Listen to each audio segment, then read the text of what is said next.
tinatanaw ni Brian ang kanyang bayan. Ay, dito, Brian. Dito si Tito Cesar.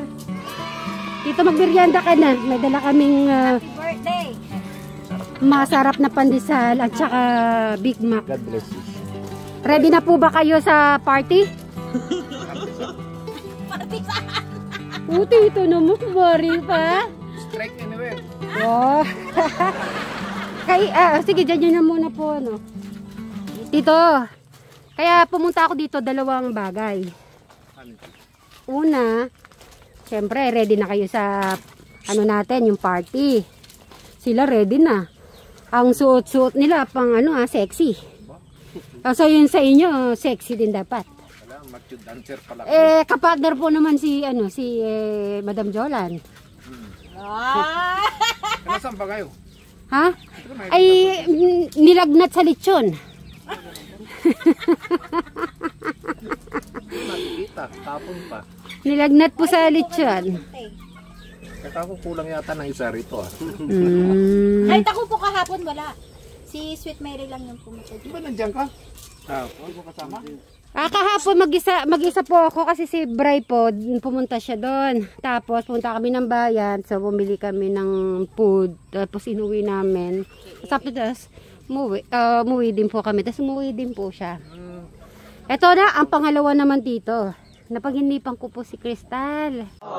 Nag-usap kami pero hindi ko naintindihan. Kumusta naman po pala siya? Kaya nangangamusta ako at naitanong ko lang po. Kasi at saka malapit na po yung birthday niya. Okay naman siya. Okay naman. Kung gusto niya pong pumunta doon, kung ano naman siya, okay naman na yung ano niya, yung kanyang feelings. Anytime wag po siya mahiya na makipag-banding ba. Nasabihan ko nga eh. Makipag gano'n ka naman sa amin dyan. Hindi ba siya sasama? Ayaw niya sumama?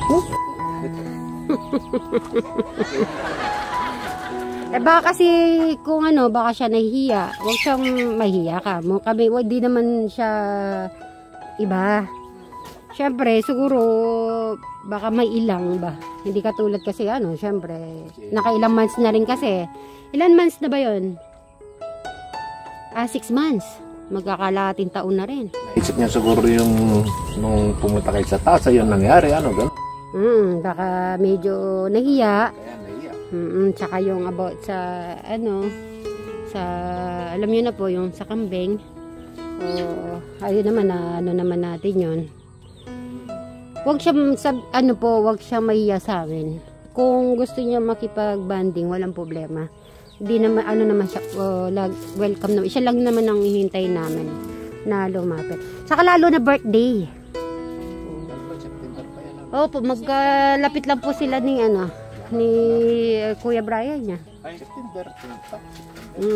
Tanong niyo po kung anong gusto niyang regalo galing sa akin. Pa birthday. Kasi yung mga nabili ko pa nung Baguio, nandun pa.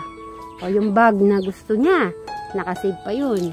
Sabi ko, ano raw gusto mo? Yung cake na may ginagano? Yeah. Pink na pink pa.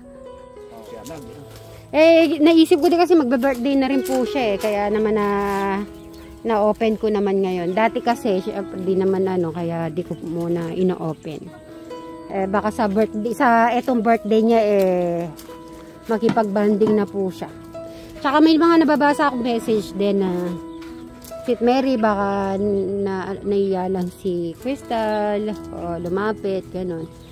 So ako naman kasi mga Sweet Marys, wala naman kung pupunta po siya doon or wala naman po yon. Siyempre inintay namin na siya yung okay na talaga nalalapit, di ba dito? Kasi kung ipupush namin, baka lalo lang siya magalit. Alam niyo po ba, pag sila Tito Cesar, ang cute din nilang dalawa pa magtampuhan. Di ba, Madam Sharon? Tapos, walang stop po nun si Crystal no na, yung Maritesa nila, Madam Sharon. Tapos, naririnig ko na lang sila nun. Hanggang si Madam Sharon makatapos na sa gawain. Yung pa rin na naman ang kwentuhan. Pero sabi, bandang uli, nasa bintana, nagilo na rin sa pati na kati. Ano na lang yung sabi ni Ate Mary mo kasi malapit na yung birthday mo. Tapos napaginipan ka pa, napaginipan ka kagabi. Oo. Tapos actually ilang beses na yun, pero kagabi. Dalawang beses na yata yun, Ha? Dalawang beses na napanaginipan mo. Madami na. Pero ito kagabi, kaya pinuntahan kita. Kasi parang hindi ko naiintindihan yung pag-uusap namin. Tapos umiiyak. So, hindi ko alam kung ano. Hanggang naputol. Kaya sabi ko, puntahan ko si Tito Cesar. Birthday niya pa eh. Minsan nga, silang dalawa, hindi rin nakaka-intindihan ni Diano. Kakatampuan din. Mag-ilang taon na ito? Magta-24 na yata, no? Gina. Si Crystal, no? Oh, magta-24 na po 24 siya. na siya sa September 19. Hindi. Alam ko, 23 sabi niya. 24. 24. 23 siya nung... 23 ngayon. edad ng anak ko yan. Magta-24. Tsaka kasi, di ba nung last year naman? Dapat doon yung mga gano'ng edad din mature ng isip. Oo. 24 na siya. 23 minsan siya nung yung mga nakaraang ganyan. birthday niya eh. Dili ang isip. Siguro bago mag-mature ng isip niya, baka edad 30. Naku, hindi niya na may enjoy. Yung ano. Depende. Okay, tanongin niyo po kung anong gusto niya. Pa-birthday ko po sa kanya. Tsaka wag na po siyang mahiya. At wala naman din po mangyayari kung magtago-tago po siya. Wala naman din. Sabihin mo, lumalapit nga sa isip niya. Move on na sa lahat ng bagay. Malapit na yung Ate Mary mo pa. Ayaw mo pa makipag ayos ka ako. Pasalamat nga kayo. Masaya nga siya nun. Laging nung dumadalaw kasama. rito Ate Mary niya ka ako. At least siya bang bata-bata pa ma-enjoy niya yung ano. Kung gusto niya magtrabaho, pwede naman siya mismo makapagtrabaho. Pero mag-guide naman kami. Si Eric nga po eh. Gusto po namin talaga si Eric hanggang makayanan niya na talaga. O makakapag-business si Eric eh. Buti na si Eric, nakakano-ano rin. Opo. Tinawag namin. Sumunod naman sa amin. Kasi sumusunod sila sa inyo. At sumusunod naman po siya. Kahit naman nung kay Erica, kahit na nandiyan naman si Alex, nakakasunod naman siya. Hindi lang yung talagang yung mapupush namin yung papasok kami, hindi namin. Syempre ayaw namin anuhin si Alex o baka sabihin, pinupush yun dahil sa vlog or video. So, Kusa lang umiinom ng gamot yan, hindi naman magkakaganon eh. Ito nagkukusa. dapat, yun nga po yung doktor Ayaw inom sabi. Kasi magaling na raw siya. Pinainom ni Jan, gagalit kay Jan. Sa 21 days niya pupunta po niyan dun. Ayun, Tito Cesar sa etong ilang days na lang. Makikita na ba kitang sumasayaw? Kapatner, sa mining partner niyo po si Madam Jolan. Si partner ng... Paano na siya sumayaw? Ikaw naman, partner kayong tatlo. Si Jano, tsaka si Robin. May third party. Bumot na ba? Excited! Excited! Sige, magbabay na po kayo. Bye! The next day. Naririnig ko na po si Madam Jolan. Bati mo na good morning po sa atin lahat. Puntahan po natin. Good morning, Madam Jolan. Nabuhay ka na. Ay, meron na ako kukwento ulit. Dati si Madam Sharon. Madam Sharon. Naku, kailangan dito kasi kahapon narinig din nila tong kwento ko na to eh. May panaginip ako. Ano may sinasabi si Sir Robin? Dito ka, Sir Robin. May sinasabi si Sir Robin nata. Ano yun? Mag-good morning muna kayo. Ay, oo nga pala. Good morning mga ka-Sweet Marys. Okay, di ba kasama ko kayo? Ano, may sinasabi mo muna si Sir Robin. Anong sabi mo ni Sir Robin? Malungkot pa na yung video kung wala si Tita Jolan. Ay, nalulungkot ka? Ay, nakakamiss kasi sa kanya eh. Uy, Nahanap siya. ay, sa paano din? Nasaan si Madam Jolan? Nahanap po. Ano pakiramdam mo, Madam Jolan, yung mga viewers na sanay sa'yo, may comedy, tapos biglang busy ka. So, ano yung ano mo nun? Natuwa ako kasi nahanap pa nila pag wala ako. Nakaka-touch kasi na-appreciate ka nila. Ay, ganon. So, nagbabasa ka pa rin naman kahit na, sarap mamun. Mag-ano tayo. Itay lang natin si Madam Sharon, may kukwento ako. May panaginip na naman ako. Ngayon lang. Akala ko totoo na. Yung paggising ko, hindi. Pero natuloy na. Yung panaginip ko kahapon, na kwento kay Tito Cesar, si Robin. Natuloy siya ngayon. Natuloy. Natuloy yung ibig ko sa, yung ano kung kahapon kasi, yung panaginip ko, hindi siya malinaw yung pagkaano ni Crystal. Kanina, malinaw yung boses niya na narinig ko. Sabi niya pag ano na, okay na. Sabi niya, okay na. Bati na tayo. Ganon. Dahil hindi ko pa alam na bati na pala kami. Tapos, kasama ko siya. Tapos sila, Inda, kahag niya, si Dang Asyang nandun din. Basta ang malinaw lang doon na sinabi ni Crystal, bati na kami. Tapos nag-hug kami. Nagka-hug. Dito mo sa gilid, madam. Alam mo, yun na yun. Magkakatotoo na yun. Teka lang sa dali. Si Travis po. Yun. Nagka-hug na kami. Ano kaya ibig sabihin nun? Paano ba yun yung magkakatotoo yung panaginip? Sabi naman daw, opposite. Balik siya. Bakit kaya siya napanaginipan ko ulit si Robin? Anong ibig sabihin? O kaya, ang inisip ko, ngayon lang, baka nakwento na ni Tito Cesar kasi may pinapasabi ako.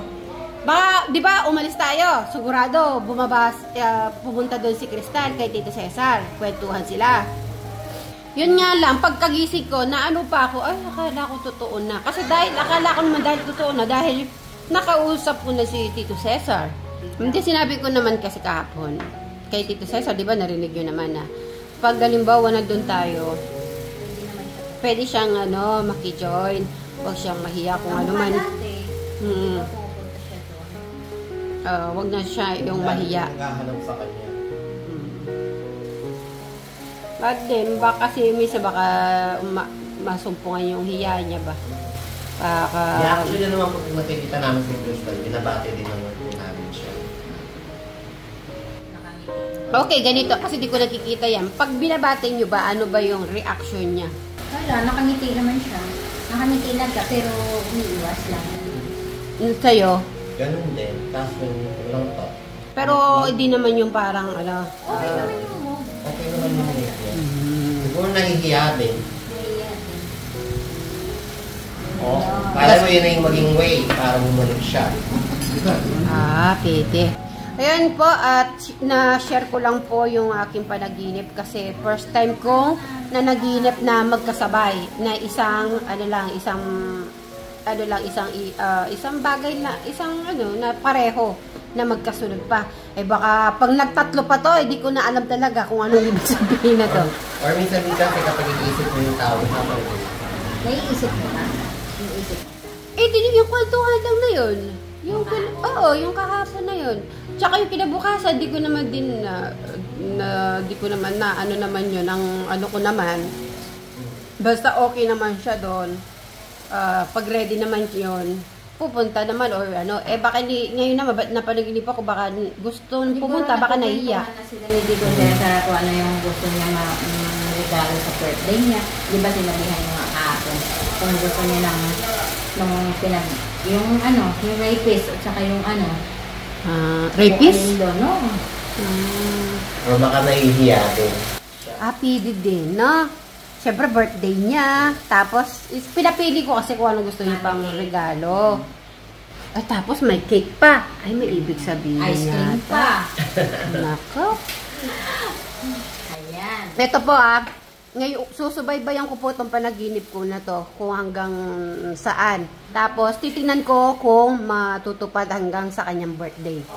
Pag talagang nangyari to, yung panaginip pala, sa natin, pag natutulog pala tayo sa panaginip, may nangyari talaga. Minsan kasi nagbibigay pa pala. Yes. So, yun. Abangan po natin mga ka-Sweetmeries. Ay, naku, Madam Joy, may babalita ako. Excited na si Tito Cesar na makasama ka. Kayo yung partner. Tapos si Madam Jolan, at saka si Robin, tapos si Jano. Oo nga, Madam Jolan. Tapos, Si Madam Jolan tsaka si siya magpapartner. Oo. Ako din Madam Jolan tsaka si Sharon. si Madam Sharon. Siyempre, si Madam Sharon, tsaka si Robin, at tsaka si Jano. Sila tatlo magka-partner. Si Sir Robin kaya, magbobonamin ka or ano? Okay, sabay-sabay na lang kayo mag-bye!